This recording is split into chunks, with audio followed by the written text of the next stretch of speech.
வணக்கம் நேயர்களே. தொடர்ந்து கண்ணதாசனோட கதையை படிக்கலாம் வாங்க. டிராம்பன்லேருந்து இறங்குற கண்ணதாசன் வந்து அந்த எமிலி அப்படிங்கிறவங்கள பின்தொடர்ந்து போயிருக்காரு. 2 பேரும் பேசிக்கிட்டே போகிறாங்க.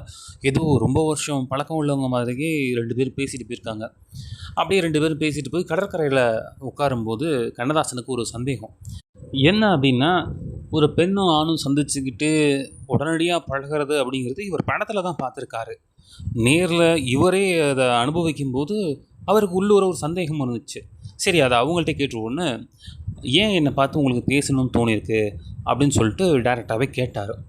அப்போ தான் எமிலி அவங்களோட கதையை வந்து சொல்கிறாங்க.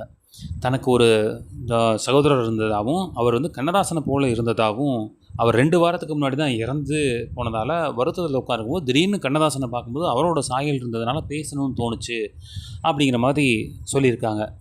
உடனே இவரும் ஓகே, இது நார்மலாக உள்ளதுன்னு சொல்லிட்டு அவங்கள பற்றி கேட்டுக்கிட்டே இருந்திருக்காரு. அவங்களுக்கு வந்து 15 வயசில் இருக்கும்போதே திருமணம் நடந்திருக்கான். 15, 16 வயசு இருக்கும்போதே திருமணம் நடந்து 9 மாதத்துலேயே அவங்களோட கணவர் தவறிட்டார். அண்ணியோ குடும்பக்காரியான்.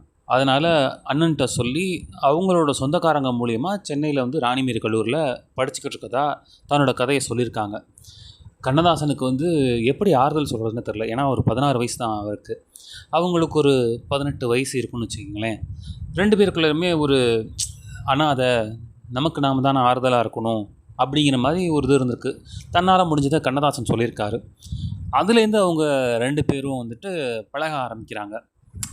அந்த வேலையில் இருக்கும்போதே கண்ணதாசன் மார்க்கெட் போயிட்டு வந்துட்டு ஈவினிங் ஆனால் இவங்களை சந்திக்கிறது கடற்கரையில் 2 பேரும் சந்தித்து பேசுகிறத வழக்கமாக வச்சுருந்துருக்காங்க. இது இப்படியே போயிட்டுருக்கும்போது கண்ணதாசனுக்கு இருந்த அந்த வேலையும் போயிடுச்சு.